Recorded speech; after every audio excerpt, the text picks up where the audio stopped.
여러분들께서 이런 질문이 정말 자주 들어오고 있습니다. 그래서 오늘은 목표 타점은 왜 미리 걸어두는 게 중요한가, 이 부분을 예시랑 함께 쉽게 설명드려 보도록 하겠습니다. 실제로 정보방에서 제가 안내드렸던 타점 내용을 바탕으로 말씀드릴 예정이기 때문에 단순하게 듣기보다는 나도 저런 원칙 매매 한번 해볼까, 이렇게 마음으로 한번 따라와 보시면 훨씬 더 도움이 되실 겁니다. 우선 1차 목표 타점은 3,950원, 7월 12일에 정확히 이 구간에서 1차 수익 실현이 나왔습니다. 하지만 전량 매도는 아니었어요. 왜냐면 항상 제가 강조드리는 것처럼 메인 비중은 장기 보유가 원칙이기 때문이고요. 비중을 나눠서 매매하는 이유도 여기에 있습니다. 단기 수익과 장기 수익을 동시에 노릴 수 있는 구조, 이게 바로 핵심이고요. 그럼 여기서 나오는 질문, 1차 매도에서 나온 현금 비중, 그리고 원래 보유하고 있던 현금은 과연 어떻게 활용을 해야 될까요? 바로 단기 종목 병행 전략입니다. XRP가 잠깐 멈칫할 때 시장의 단기 매도세가 한꺼번에 쏟아지면서 그 자금들이 알트코인 쪽으로 몰리는 경우가 많아요. 이럴 때 단기 알트 불량이 형성되곤 하는데요.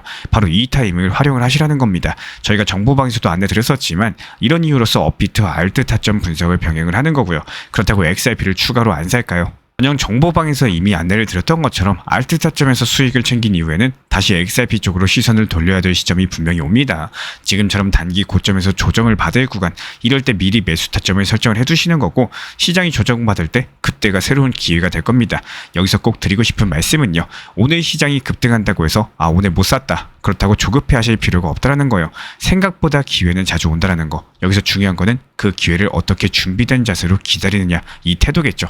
그리고 마지막으로 포트폴리오 구성에 대해서 한 가지 조언드리자면요, XRP에만 모든 것들을 의존하는 포트폴리오는 언제든지 멈춰버릴 수 있습니다. 움직이지 않을 때는 정말 답답해지기 때문에, 그래서 저는 늘 강조를 드리고 싶어요. 효율적인 비중 조절, 그리고 원칙 매매, 이 두 가지만큼은 절대 잊지 마시기를 부탁을 드리겠습니다. 지금 코인 시장에서 진짜로 중요한 전쟁이 뭔지 아시나요? 비트코인 ETF, 알트코인 펌핑, 물론 그것도 중요하겠지만 지금 시장을 조금 더 넓게 보시면 그런 건 전쟁이 아니라 전투에 가깝습니다. 정말로 중요한 건 따로 있다라는 거예요. 지금 이 순간 전 세계에서 벌어지고 있는 가장 중요하고도 거대한 전쟁은 바로 화폐 패권 전쟁입니다. 한쪽에서는 미국이 달러 기반 스테이블 코인으로 시장을 통제하려고 하고, 다른 쪽에서는 중국이 위안화 기반 디지털 화폐로서 맞불을 놓고 있죠. 인공지능도 싸우고 에너지도 싸우고 반도체도 싸우는데 이제는 돈 자체를 두고도 전쟁이 시작이 된 겁니다. 근데 이러한 격렬한 패권 싸움 한가운데서 조용히 자기 자리를 만들어가고 있는 코인이 하나 있습니다. 바로 리플 XRP인데요.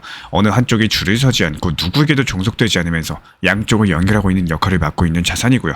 오늘 영상에서는 이 XRP가 왜 지금 이 시점에서 다시 주목을 받고 있는지, 그리고 이 복잡한 판 속에서 어떻게 기회를 만들고 있는지를 함께 살펴보도록 하겠습니다.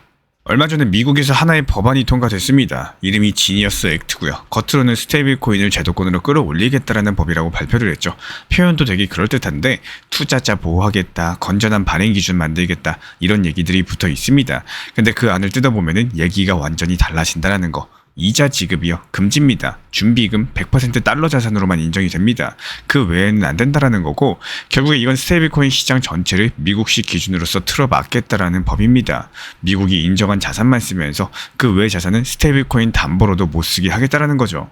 이게 단순한 규제일까요? 절대 아닙니다. 이건 달러 패권을 지키기 위한 수비 전략이기 때문에 겉으로는 투자자 보호라고 얘기를 하지만 속을 보면은 전 세계 디지털 달러 질서를 다시 미국 중심으로 재정비하고자 하는 시도고요. 이미 USDT, USDC 같은 스테이블 코인들이 전 세계에서 쓰이고 있는데, 미국이 보기에는 그 중에 일부는 달러처럼 보이지만 내가 통제를 못하는 달러입니다. 그게 바로 문제인 거죠. 그래서 아예 기준을 정해가지고 앞으로 달러 스테이블 코인은 우리가 설계한 판 안에서만 돌아가야 된다, 이런 메시지를 던지고 있는 거고요. 지금 미국이 지니어스 액트를 들고 나온 거는 단순히 규제 틀을 만들겠다라는 게 아닙니다. 스테이블 코인이라는 이름 아래 퍼져 있는 비공식 달러 시스템을 다시 자기 손 안에 넣고자 하는 시도인 거고, 그 중심에 있는 게 바로 USDC 서클이요. 미국이 원하는 기준에 맞춰가지고 100% 달러 예치, 매달 회계 감사, 수탁 기간 분리까지도 모든 것들을 제도권에 맞게 정리, 친미국 중심의 스테이블 코인이다, 이렇게 볼 수가 있는데요. 지금 미국 같은 경우는 이 USDC를 키워가지고 스테이블 코인 생태계 자체를 미국 국채 시장과 금융 질서로 재편하고자 하는 그림을 그리고 있습니다. 이게 바로 달러 패권의 디지털 버전이고요. 그렇다면 반대편에 있는 중국이 과연 가만히 있을까요? 절대 아니겠죠. 중국도 위안화 기반의 스테이블 코인 실험을 시작을 했고, 다만 중국 본토는 여전히 코인이 금지다 보니까 그래서 홍콩을 전초 기지로 삼아서 역외 위안화 기반의 디지털 화폐 실험에 들어간 겁니다. 엔트그룹과 징동닷컴, 이런 중국 빅테크들이 현재 선두에 섰고요. 위안화를 기반으로서 달러 없이도 돌아가는 결제 생태계를 만들겠다라는 시도입니다. 이걸 단순한 신기술 개발로 말로 보시면 안 되는 게 지금은 인공지능, 에너지, 반도체를 넘어서 화폐를 두고도 전면전이 벌어지고 있는 상황이죠. 미국은 달러고요. 중국은 위안화입니다. 그리고 그 사이에 끼어있는 다른 나라들까지도 이제는 어떤 화폐 질서에 올라탈 건지를 고민을 시작해야 되는 시점인 거고, 결국에 이 싸움은 누가 더 강력한 통화 인프라를 먼저 선점하느냐, 이런 문제가 될 거예요. 그리고 바로 그 지점에서 우리가 계속 주목해왔었던 XRP, 그 역할이 다시 한번 부각될 수밖에 없는 겁니다. 누구의 편도 아니면서 어느 정도 네트워크든 연결될 수 있는 이런 중립적인 브릿지 자산들, 지금처럼 통화 질서가 재편되는 시기에는 XRP 같은 자산의 존재감이 커질 수밖에 없는 구조인 거고, 이제부터 XRP가 그 구도 안에서 어떤 기회를 만들 수 있을지 그 해답을 데이터와 함께 이어서 풀어드려 보도록 하겠습니다. 자, 그럼 지금 스테이블 코인 시장은 과연 누가 장악을 하고 있을까요? 1등은 당연히 테더입니다. 전체 점유율이 약 67%고 거의 시장 3분의 2를 혼자서 잡고 있어요. 근데 테더가 문제가 되는 이유가 준비금 구조 자체가 너무 불투명하다라는 거예요. 표면적으로는 100% 담보가 돼 있다, 이렇게 말을 하지만요, 그 안을 들여다보면은 현금이라거나 국채 말고도 비트코인, 금, 심지어 담보대출까지도 포함이 되어 있습니다. 예를 들어가지고 이런 거예요. 내가 100억짜리 코인을 발행을 했는데 그걸 담보하는 자산이 금 5억, 비트코인 5억, 그리고 남들한테 빌려주고 받아야 될 채권 10억. 이런 식인 거면은 그게 진짜 현금처럼 안전하다라고 볼 수가 있을까요? 절대 아니겠죠. 그래서 미국 입장에서는 테더를 달가워하지 않습니다. 실제로는 달러처럼 통제가 되지 않는 가짜 달러라는 인식 자체가 강하고요. 반면에 USDC 서클은 구조 자체가 완전히 다릅니다. 발행사인 서클은 준비금 100%를 미국 국채나 예금으로 보유를 하고 있고 매 달마다 회계 감사까지도 받고 있어요. 미국이 지니어스 액트까지도 만들어서 스테이블 코인을 제도권으로 끌어들이고 있는 이유, 사실은 USDT 테더 같은 통제 불가능한 스테이블 코인을 견제하고자 하는 목적이 큰 겁니다. 하지만 여기서 문제가 되는 게 미국이 테더를 직접적으로 치기에는 리스크가 너무나도 크다라는 점이에요. 왜냐하면 시장 점유율 자체가 너무 높기 때문에 이거 잘못 건드리면 스테이블 코인 전체 시스템이 흔들릴 수도 있기 때문입니다. 그래서 미국은 직접적으로 테더를 때리지 않으면서 간접적인 방식으로서 압박을 시작을 했습니다. 대표적인 게 트론 네트워크 견제인데요. 지금 테더는 USDT 대부분을 트론 체인 위에서 발행을 하고 있어요. 그 이유는 전송 수수료가 싸고 빠르기 때문인데요.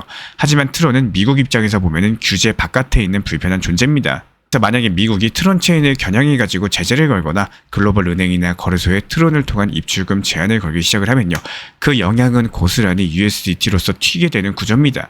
그에 반해서 USDC는 솔라나, 이더리움 같은 미국 우호적인 체인을 기반으로서 커가고 있고요. 미국은 USDC 생태계를 제도적으로 키워주면서 조금씩 테더의 점유율을 깎아내리는 전략을 쓰고 있다라고 보시면 됩니다. 즉 이번 판 자체가 단순하게 어떤 코인이 더 좋은가 뭐 이런 것들이 아니라 어떤 코인이 더 규제에 맞고 국가의 전략에 부합하느냐, 이런 싸움인 겁니다. 지금까지 미국은 USDC, 중국은 위안화를 중심으로서 자기 진영 안에 있는 코인 생태계를 만들어가고 있습니다. 그런데 여기서 조용하게도 그리고 조금씩 자기 자리를 넓혀가는 자산이 하나 있죠. 바로 리플의 XRP인 거고, XRP는 스테이블 코인이 아니죠. 어느 정부가 찍어낸 통화도 아니죠. 특정 진영에 속한 것도 아닙니다. 그렇다고 그냥 탈중앙화 코인처럼 흘러가는 것도 아니라는 거예요. 지금 XRP는 완전히 다른 방향으로 움직이고 있습니다. 중립적인 결제 자산, 글로벌 송금 네트워크의 브릿지로서, 그리고 최근에는 아예 RLUSD라는 자체 스테이블 코인 발행까지도 했는데요. 그리고 그게 끝이 아닙니다. 미국 내에서 송금 라이선스를 획득을 했고요. 연준 마스터 계좌 신청도 들어갔고, 심지어 스위스 금융권과 커스터디 파트너십까지도 체결을 했습니다. 이거는 단순하게 우리가 XRP 좋아요 이런 마케팅이 아니죠. 제도권 안에서 실제로 움직이고 있고, 그 움직임들이 하나둘씩 실제 사용 기반 인프라로서 깔려가는 흐름이라는 거예요. 그동안 XRP는 너 증권이냐 아니냐 뭐 이걸 가지고 수년 동안 법적 싸움을 해왔었고, 지금도 가격은 큰 변동 없이 조용하죠. 하지만 표면은 조용한데 안에서는 인프라가 다 깔리고 있는 상황이라는 거, 이건 누가 밀어줘 가지고 커지는 게 아닙니다. 어디 한쪽이 붙어서 크는 것도 아니기 때문에 시장 스스로 그리고 제도권 스스로 XRP가 현재 필요하다 이렇게 인정을 하기 시작을 한 거고요. 지금처럼 전 세계가 내 돈, 내 결제망 이렇게 싸움을 하고 있을 때 그 둘을 연결해 줄 수 있는 브릿지 자산이 있다면 어떨까요? 상당한 큰 의미를 가질 수밖에 없겠죠. 그리고 그 역할을 가장 먼저 보여주고 있는 게 바로 리플의 XRP입니다. 여기서 재밌는 건요, 이렇게 미국과 중국이 코인을 두고 힘싸움을 벌이고 있는 와중에 한국도 조용히 움직이고 있다는 점입니다. 지금 정부랑 일부 금융기관들이 원화 스테이블 코인 실험을 본격적으로 진행을 하고 있고, 표면적으로는 결제에 쓰겠다는 얘기들이 나오고 있지만 사실상 흐름을 잘 보면은 결제보다는 금융 목적에 더 가깝다라는 거예요. 왜냐하면 지금 전 세계에서 거래되는 코인 중에 상당수가 한국에서 나오고 있기 때문입니다. 실제로 업비트, 빗썸 같은 국내 거래소들의 거래량은 글로벌 상위권이고요. 한국 투자자들의 손이 닿는 코인 시장 규모 자체도 엄청납니다. 이런 상황에서 원화 기반 스테이블 코인이 국내 거래소에 안착을 하면서 단순한 결제 기능을 넘어가지고 대출과 자산 전환, 디파이 같은 이런 금융 서비스까지도 연결이 된다면은 이건 단순한 결제 수단 이상으로 커질 수가 있다는 거예요. 특히나 국내 투자자들이 원화 기반의 자산을 더 편하게 굴릴 수 있는 구조가 만들어지게 된다면 그 자체로서 한국만의 독자적인 디지털 금융 생태계가 만들어질 수 있습니다. 물론 아직까지는 실험 단계고 글로벌 진출이나 제도 정착까지는 넘어야 될 산이 정말 많습니다. 하지만 여기서 중요한 건요. 우리가 전 세계에서 가장 빠르게 코인을 실제 사용하고 있는 시장 중에 하나라는 점인 거고, 이 시장 위에 원화 스테이블 코인을 얹게 된다면은 그거는 단순한 기술 테스트가 아니라 실질적인 파급력을 가지고 있는 금융 실험이 될 가능성이 충분합니다. 결국에 중요한 건 방향성이에요. 한국이 이거를 단순하게 결제용 코인으로 끝낼 건지 아니면 금융 인프라 자산으로서 키워낼 건지, 여기에 따라서 그 결과는 완벽하게 달라지게 될 겁니다. 결국에 지금 시장을 보면요, 표면적으로는 달러냐 위안화냐 어느 진영이 붙을지를 고르는 싸움처럼 보입니다. 하지만 본질은 그게 아니에요. 결제망 자체를 누가 장악을 할 거냐, 글로벌의 자금 흐름을 누가 설계를 할 거냐, 그 주도권 싸움이 벌어지고 있는 거고, 이럴 때 필요한 건 어느 한쪽에 속한 자산이 아니라 그 둘을 연결할 수 있는 자산인 겁니다. 그 역할을 실제로 해오고 있는 자산, 그리고 지금도 조용히 자기 생태계를 넓혀가고 있는 자산, 이게 바로 XRP라는 거예요. 가격만 보면 심심할 수도 있겠죠. 소송도 끝났고 ETF 얘기도 나오는데 확 치고 올라가는 모습은 안 보여주다 보니까. 하지만 여기서 진짜 중요한 건 지금 상승하느냐가 아니라요, 어떤 위치에 가고 있느냐 여부인 거고, XRP는 지금 글로벌 금융 인프라의 백엔드 역할을 향해서 움직이고 주고 있습니다. 미국도 중국도 아닌 제3의 연결고리, 어떤 진영에도 종속되지 않으면서 오히려 그 경계를 이어주고 있는 구조로 진화 중에 있는 거고, 이건 단순한 가격 상승을 노리는 자산이 아닙니다. 패권이 흔들리는 그 틈에서 시스템을 대체하는 게 아니라 오히려 이어주는 역할을 맡고 있는 자산인 거고, 이제는 펌핑이냐 아니냐를 따질 때가 아니에요. 이게 어떤 그림 속에 들어가고 있는 자산인지, 이런 것들을 보셔야 될 시점입니다. 그래서 오늘 이번 컨텐츠를 통해서 XRP를 보는 우리 구독자분들의 시야가 조금은 달라졌으면 좋겠습니다. 이 구독자분들께 오늘 꼭 드리고 싶은 이야기가 하나 있습니다. 장기적으로 가기 위해서는 때로는 잠깐씩 쉬어가는 것도 정말 중요하다라는 거고, 조금 어려운 이야기일 수도 있겠지만요, 많은 분들께서 더 올라갈까봐 못 팔았다 이런 고민을 가지고 계십니다. 그 마음 정말 이해하고요. 내가 팔고 나서 더 올라가면 속상하죠. 그건 누구나 똑같습니다. 근데 여기서 중요한 거는 더 올라갈까봐 안 팔았는데 오히려 훨씬 더 떨어졌을 때입니다. 예전에 XRP가 4,900원 찍고 내려왔을 때 그 순간에 팔까 말까 고민하셨던 분들 정말 많으셨을 텐데요. 근데 시간이 지나고 나가지고 XRP가 2,000원 중반까지 내려왔을 때의 그 감정, 그때 그냥 조금이라도 팔아둘 걸, 이런 후회 혹시 해본 적 있으신가요? 이게 바로 인간의 투자 심리입니다. 처음에는 이 가격에 팔아야지라고 계획을 세워도 실제로 눈앞에서 가격이 올라가고 있으면 그 계획은 사라지고 결국에 매도를 못하게 됩니다. 그래서 제가 항상 강조드리는 게 있죠. 목표가를 미리 걸어놓으시라는 거고, 정보방에서도 미리 매수 단가, 매도 타점 안내를 드리는 이유도 바로 이것 때문입니다. 걸어두지 않으면 마음이 흔들리고 결국에 수익을 날려버리게 된다는 거예요. 매수 기회는 자주 옵니다. 하지만 매도 기회는 생각보다 오래 걸려요. 그래서 우리는 1부터 10까지 전부 다 맞추는 게임, 이런 것들을 하려고 하면 안 되는 겁니다. 1에 사서 10에 팔겠다는 욕심보다는 2나 3에 사가지고 8이나 9에 파는 전략 자체가 훨씬 더 현실적인 거고, 이게 진짜로 살아남는 투자자의 자세가 될 거예요. 그리고 내 포트폴리오가 너무 한쪽으로만 치우쳐져 있으시다면요, 그 하나가 흔들릴 때 전부 다 무너질 수도 있습니다. 그래서 일부는 중장기 보유, 일부는 단기 익절하는, 거기에 업비트 내부 다른 알트코인들까지도 병행하는 이유가 여기 있죠. 꼭 기억해 주셨으면 좋겠습니다. 업비트 자주 본다고 수익 나는 게 아니에요.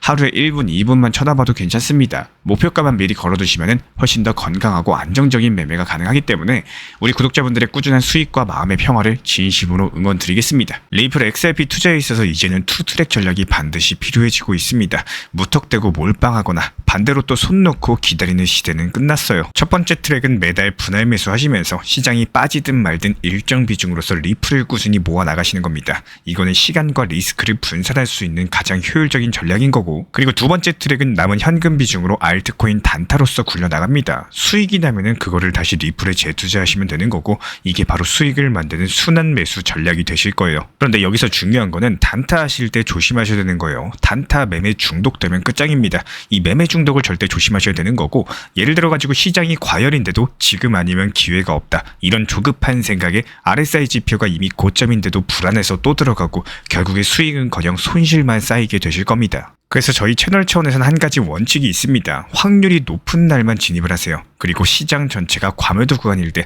비트코인 기준 RSI가 바닥을 찍을 때, 그때 알트코인 중에서 최근 거래량이 급등한 종목이 과매도의 경우 MACD, 볼린저 밴드, 이동평균선과 일목균형표 참고해서 신중하게 매수 진입 타점 들어갑니다. 그리고 그 외에는 아예 매매를 쉬는 날도 반드시 있어야지 진짜 단타인 거고, 그렇다면 이걸 어떻게 구별할 수 있는지 궁금하실 거예요. 여기서 챗 GPT가 등장을 합니다. 저희는 챗 GPT를 단순한 도구로 쓰지 않습니다. GPT한테 오늘 확률 높은 진입 타이밍이냐 이렇게 물어볼 수 있게 맞춤 프롬프트를 사용을 하는데요. 그리고 그 결과에 저의 실전 매매 노하우 30%를 덧붙여가지고 GPT 시그널을 보완합니다. 어떻게 하는지 궁금하신 분들 GPT 검색력과 활용 전략을 이용해가지고 이 두 가지를 한 방에 알려드리고 있습니다.